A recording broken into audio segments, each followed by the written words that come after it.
You're tuned into the GOCast podcast, your one-stop shop for updates, news, tips, and community in the world of Pokemon Go.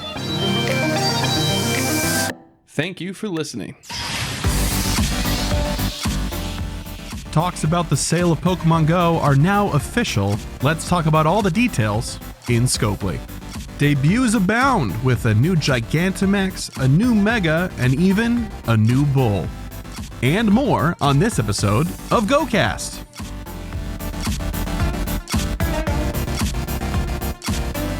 Hello and welcome to the GOCast podcast episode 318. Oh my gosh. I'm your host, Chris, and unfortunately not as always. I don't have Kyle with me. You're getting another solo show here. Our schedules did not line up this week whatsoever. Super incompatible. So, hey, we'll try again next week. But there was a lot of news that happened this past week. And I didn't want you all to miss out on having an episode. So we're going to do it all the same.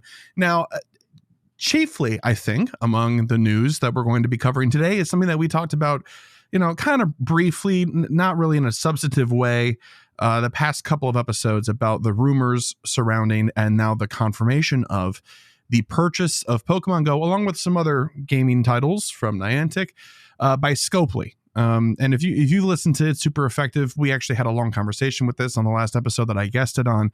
They've talked about it since as well. This past episode, they had a really great conversation about it. And so if you're looking for more group-based, dissection and some bouncing of opinions and things like that, or just a different perspective, you can go take a listen to that as well.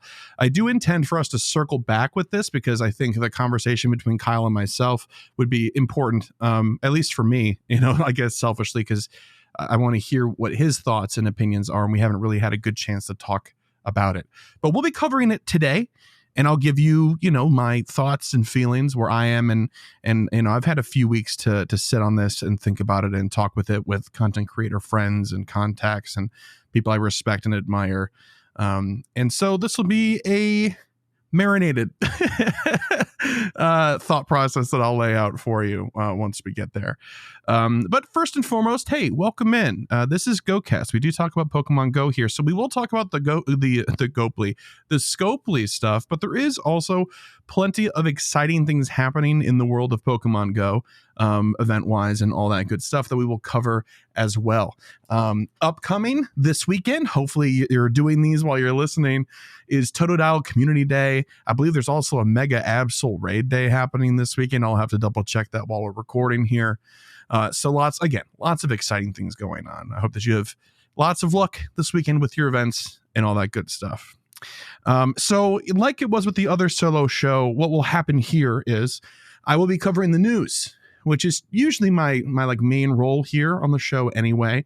But we will not be doing, Pokelore. We'll be giving you all an extra week on Pokepoll, since it was not a very time-sensitive Pokepoll. Let me just get that again for you. So if you didn't answer last week, you can answer again. The question for this past week was about fusions. If you could fuse any two Pokemon, which would you choose and what would that fusion look like? Bonus points for typing, moves, and any other details. We've seen some really great answers, but we'd love some more. So when we cover it next week and ask a new question, we'll have a plethora of quality answers to sift through and read and react to. So thanks in advance for that. We'll talk about our goals next week as well. I will say up front, those of you that were excited to hear that I was getting back into GBL, sorry to disappoint, but I fell a little bit short this past week. So I will be pushing that goal of rank 8. Maybe I'll make it rank 9 to next week and hope for the best. Ultra League just kicked my butt. It really did. I didn't have a lot of success, which is a bummer.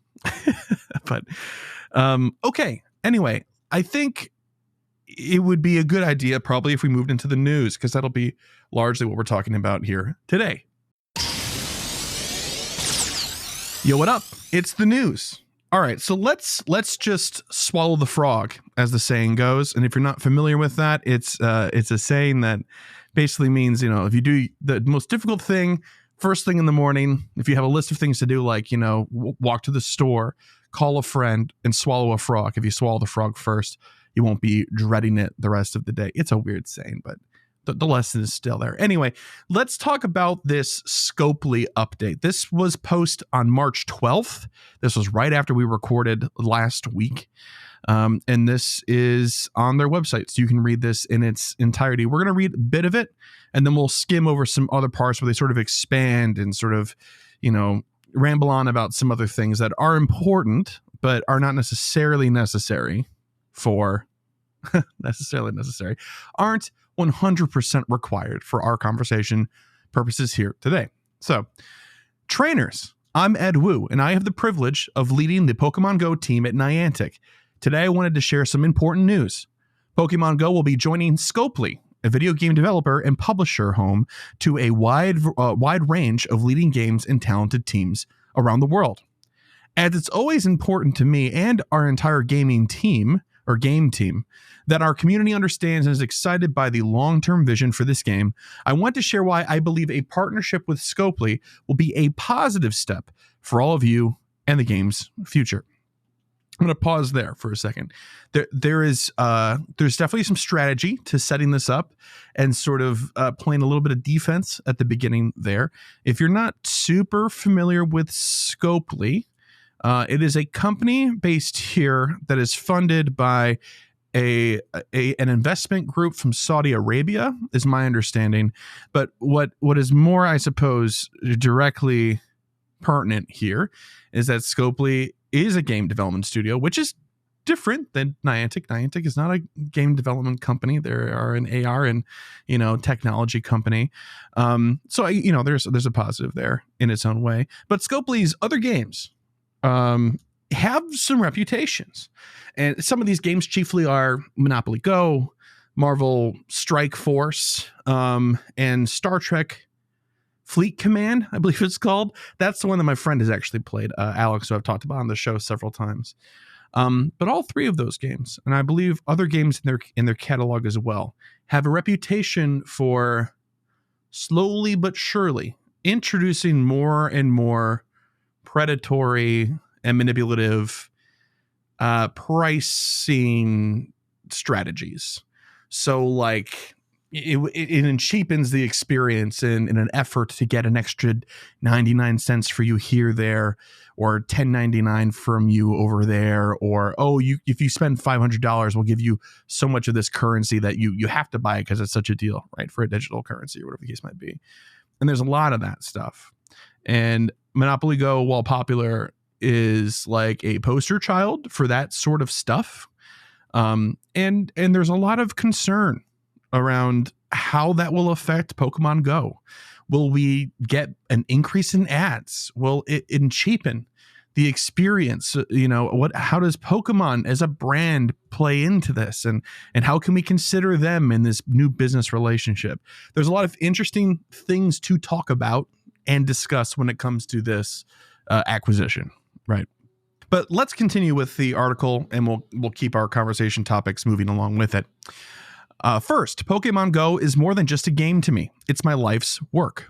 I've been part of Niantic since 2012 and deeply involved in many of our projects. In 2015, I was the original engineer on the Pokemon Go codebase, and in 2016, launched the game, working around the clock to make sure that hundreds of millions of trainers could discover Pokemon in the real world together. Like many of you, I have fond memories from 2016, such as bringing home an alpha build to my then 2-year-old daughter, who intuitively and enthusiastically became the first young trainer to ever throw a Pokeball in our game. That's adorable, by the way. As an engineer, I've watched the code I've written for Pokemon Go change people's lives drastically for the better. That includes my own family, from relatives improving their health from exercising while playing the game, to hearing so many members of our community recount how they've met the love of their lives through playing Pokemon Go and experiencing the incredible real-life community it fosters. That's why I'm very excited for today's announcement. Here are a few reasons why I am confident about the road ahead. So they make 3 points here. Ed makes 3 points here, and then they expand. So I'm just going to read the points because they're rather self-explanatory. Scopely expressed a deep admiration for this community and our team. Reason 2, the entire Pokemon Go team is staying together through this partnership. Reason number 3, we will be joining a broader organization dedicated to games. All right, let's stop there. Let's take this one at a time. So Scopely expressed a deep admiration for this community and our team. Okay. I think that that's a bit of lip service to a degree. That doesn't mean that it's not without value, though, right? I mean, of course, something like this is important, but I would hope that this is a given based on a Pokemon property moving from one place to the other. And I'll come back to this because I got things to say about that. Let's move on to the next reason, though. The entire Pokemon Go team is staying together through this partnership. Okay, now this is worth saying and expressing, especially if it ends up actually being true. Now, I'm saying that not implying or trying to say underhandedly that, oh yeah, sure thing, we believe you, boss, and you're lying to us. No, that's not the case. When you do things like this, even if you're going to move a group of people wholesale to somewhere else, when things change, teams this size, because it's a large team, people will leave, people will move, people will change. And that's just how it works. It doesn't mean that people are being forced out. It doesn't mean that people disagree with X, Y, or Z or anything like that. Sometimes when changes like this happen, people use it as an opportunity to springboard into something else. Like, oh, my life is going to change in this way anyway, and I've been thinking about leaving, or I need a career change, or whatever the case might be. So this is good, though. The idea that they're not going to be like, oh, we actually don't need, let's just say 100 people. We only need like 20. So bye 80 people. No, we've seen that a lot in the gaming industry in the past, 7+ years, more than that. And if you are more plugged into the gaming sphere than just one mobile game, like I am, it's been bad. It's been really rough in the video game space, and there's a lot of creativity that's been kind of lost in the kerfuffle of businesses trying to deal with a changing market and being businesses first over companies that value the people that work for them and stuff like that. I don't want to get into a whole thing about this because I could talk about that for a few hours on my own, alone, in a mirror, crying. But this is not the format nor the platform for that. I'll wait for Kyle to get back to pour my heart out about it. But no, this is reassuring in its own way. The entire Pokemon Go team is staying together through this partnership. That means that, importantly, they're going to be bringing the people that make live events with them, the people that have been working on this code base and the design decisions leading up to this version of the game that we have today.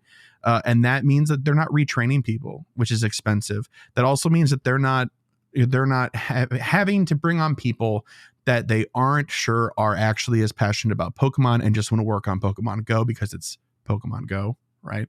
And then having to deal with that and figure out if that's actually true or not, right? They know the scope of the game. They know what it takes to get certain things done, and they know what's important to their player base and what has been successful and unsuccessful in the past. So hopefully this will lessen this sense of reinventing the wheel as much as possible. But if you see some posts of people who are like, oh yeah, 10 employees left, like I would wait on any sort of reaction that's like, see, I told you they were lying. No, I think people might just leave just because, again, an opportunity to change things up for themselves. So we'll see how that goes, especially 6 months from now, or from whenever this is actually official of a handoff. We'll see how long this is the case. I hope that it stays true. The last reason was we will be joining a broader organization dedicated to games. That's a big deal because, like I was saying before, and many other people say whenever this topic comes up, is that Niantic is not a video game company. They have not presented themselves as such, I think, in my opinion, despite being a company that has produced many video games. The video games were and always have been a vehicle for their AR and location-based technologies.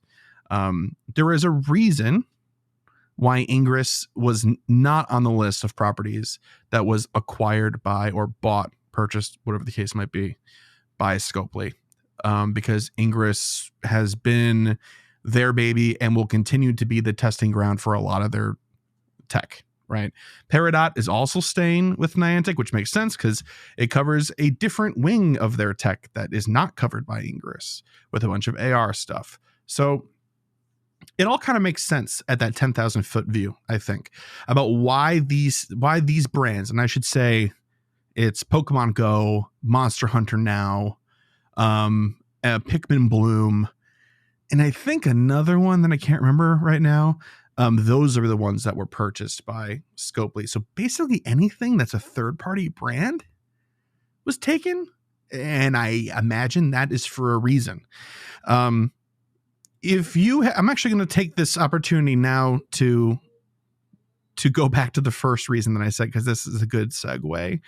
Now, the fact that they're third-party game IPs, right? And these are video games, and that going to a broader organization dedicated to games, that's great because simply the focus will be on the games themselves for gameplay reasons, ideally. Right now we have, of course, the minefield of expectation and reputation to go through when it comes to the other Scopely titles, like we talked about already. There's genuine, authentic, and valid fear there and concern. And I think they're doing a good job of trying to mediate that to a degree. But to the first point, Scopely expressed a deep admiration for this community and our team. Okay, that sounds like a nothing statement, like I said, but and should be a given, right? Of course. Why would they get this if they weren't passionate about it or admired their team and then agree to take the team, right? This is something that I was talking about on It's Super Effective on the episode that I was on. And the phrase that I used, and Steve even repeated it on this last episode, and I've been thinking about it a lot more too since we had that conversation, was there is not a world where Pokemon, the number one grossing franchise in the entire world, there's no world where they allow their IP to be given to a company without them saying to that company, okay, we will only say yes if when we say jump, you ask us how high, meaning you do anything we tell you to do because this is our brand. And like heck, are we going to let you do whatever you want with Pokemon after they've spent years and years making decisions, sometimes to their detriment, maintaining this sense of Pokemon being an extremely premium brand. They're very protective. They're very safe. And they pick and choose who they partner with really, really, really diligently. Now, you might not agree on some of these things based on ethical things, like there were some issues with like McDonald's and stuff in the past, right, with Pokemon Go. And there is a lot of valid feedback about selling this to Saudi Arabia. But if we're going to talk and limit this whole conversation portion to the brand, I think that what this is actually saying, this reason here, is saying that, they're gonna work with Pokemon, and Pokemon has gotten to a point where they're okay with that agreement and believe that they will actually do what they ask them / tell them to do.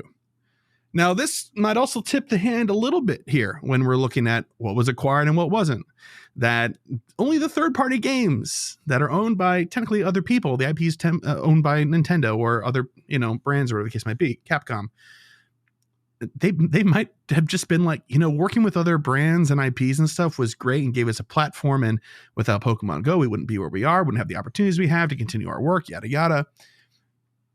I would imagine if you are focused on emerging tech and developing your tech, and Pokemon is constantly in your inbox, like, yo, what about this new Pokemon thing? And we have a new advertisement and cross promotion and yada, yada, yada. I would imagine Niantic and Niantic's resources might have been getting a little bit tired of playing that game. So it makes sense to them to sell it off and continue on their journey now with all the things they've learned and the people they've brought on board and things like that. So I think that makes sense.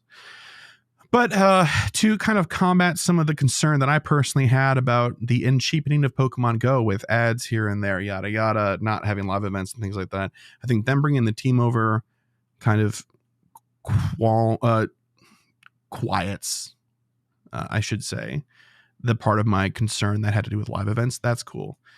But the cheapening of the brand and the game experience, I think, will largely be combated by Pokemon's iron tight grip on its brand and how its brand is perceived and presented in any format, right? So we might have some built-in protections there.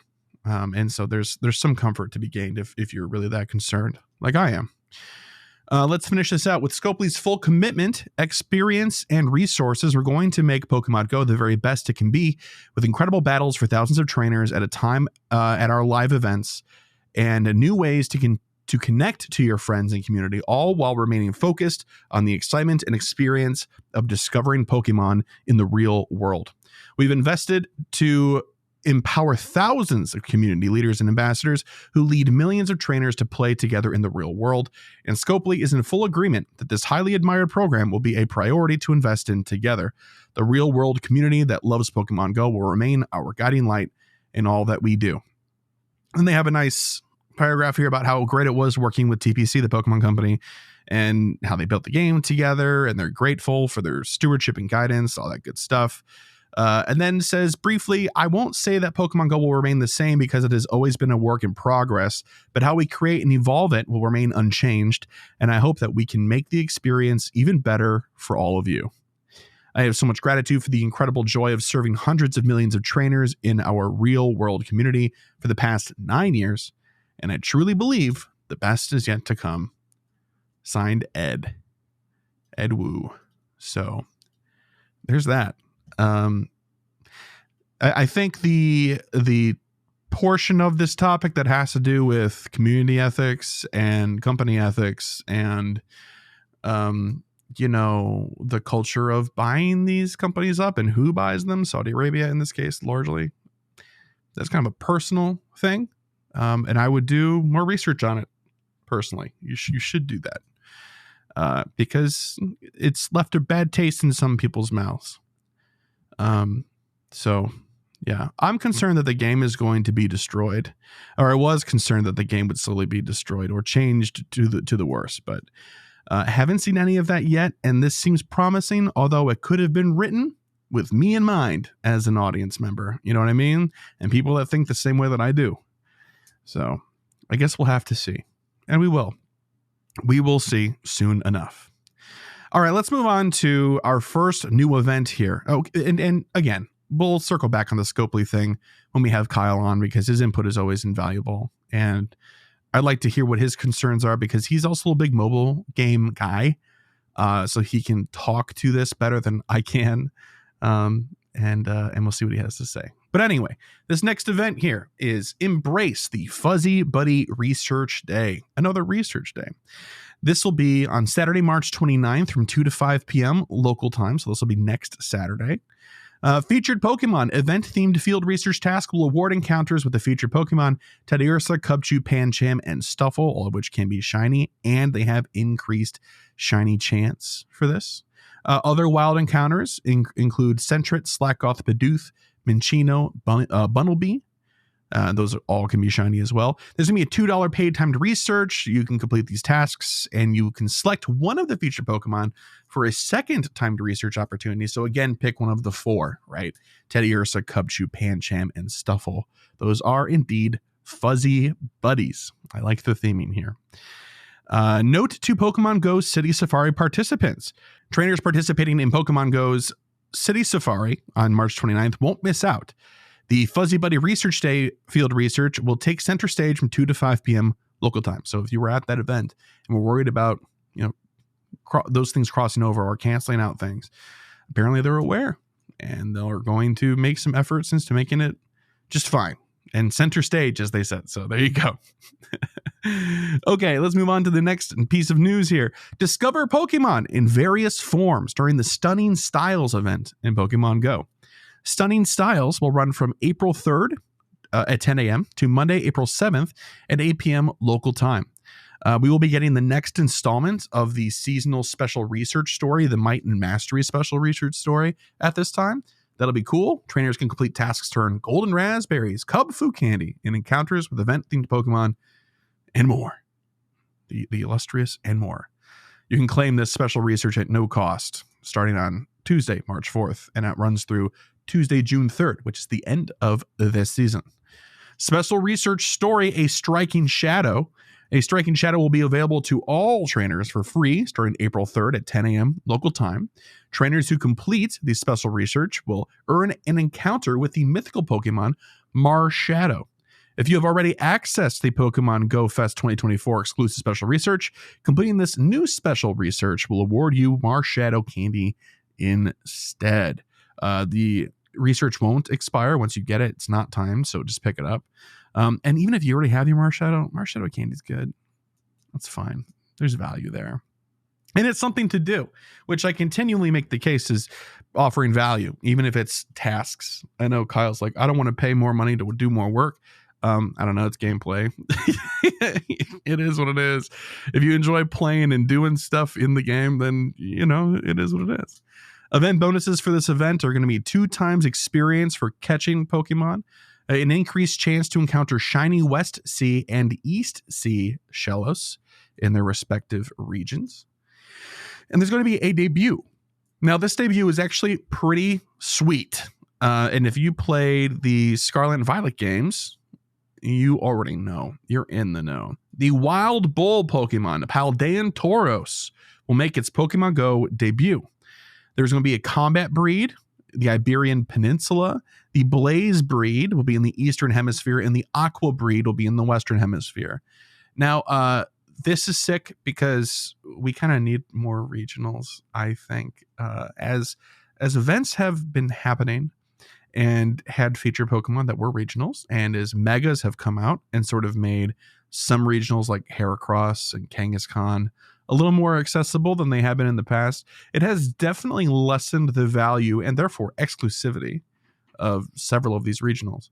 And so I, for one, am a big +1 on this, especially since it's literally just a breed change. It's not like a huge missing gaping hole in your Pokedex. You can get the one for your local space and then just collect the breeds when you see other trainers, live events, or travel, right? So I think that's ideal. Honestly, I really do.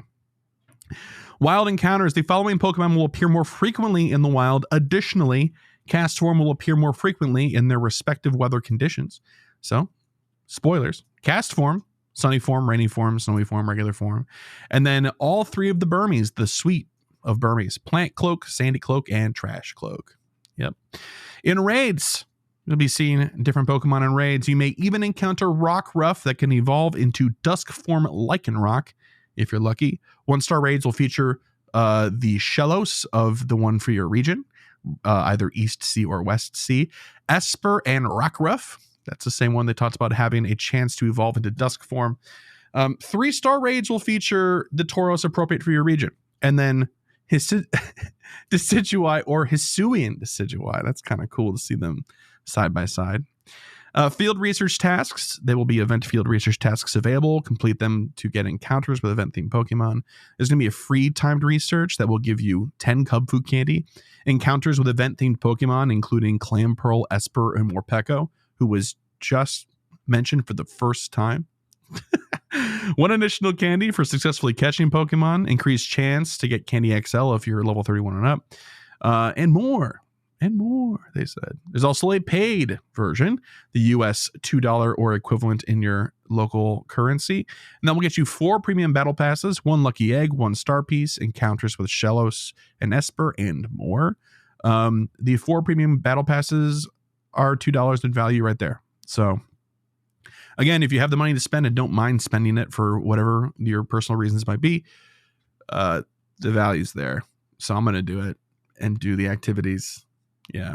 There's going to be showcases. And then if you want to buy the ticket, there's a unique Stunning Styles Ultra ticket box available in the web store for US $199.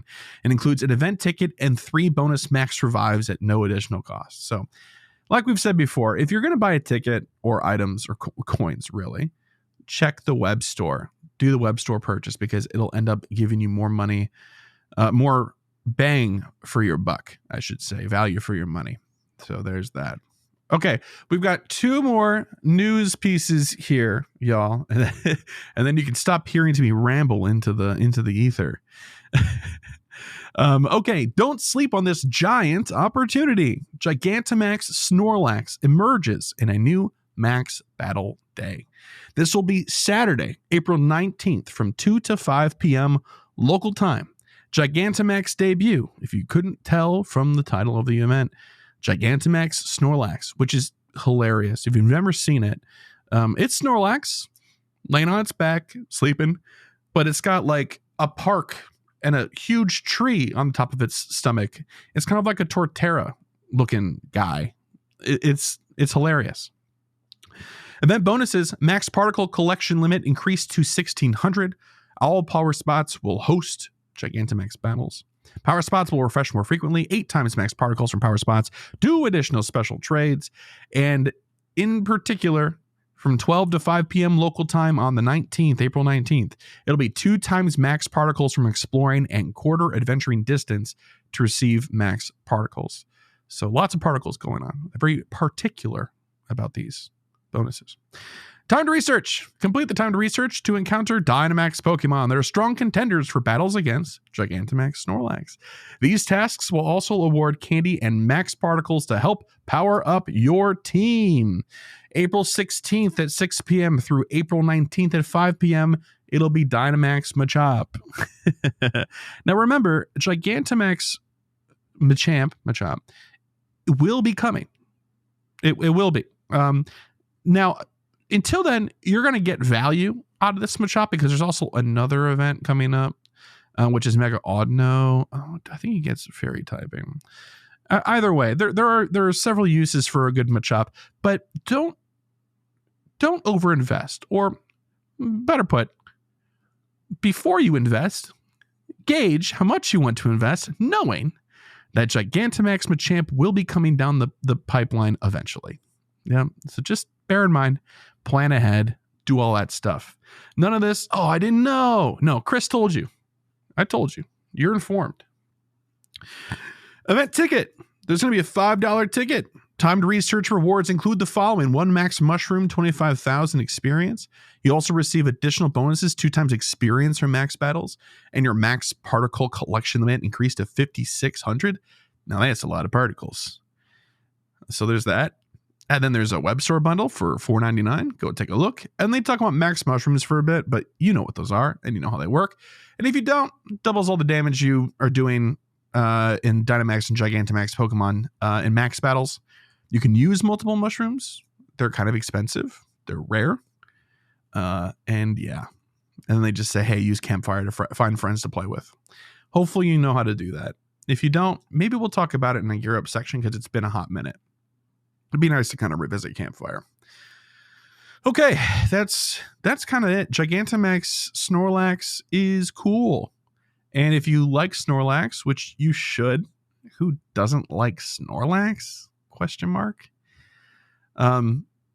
Then go out and do this or plan for it. Try to find a group. It'll be fun. Or trade for it later on if you are unsuccessful or busy. That's kind of what I've been doing. With the Dynamax legendary birds that we just had come through, I've been getting them from friends who have had ample, easy time to go and get them because I was simply too busy or not too motivated for the last one because I missed the other 2. So there's that.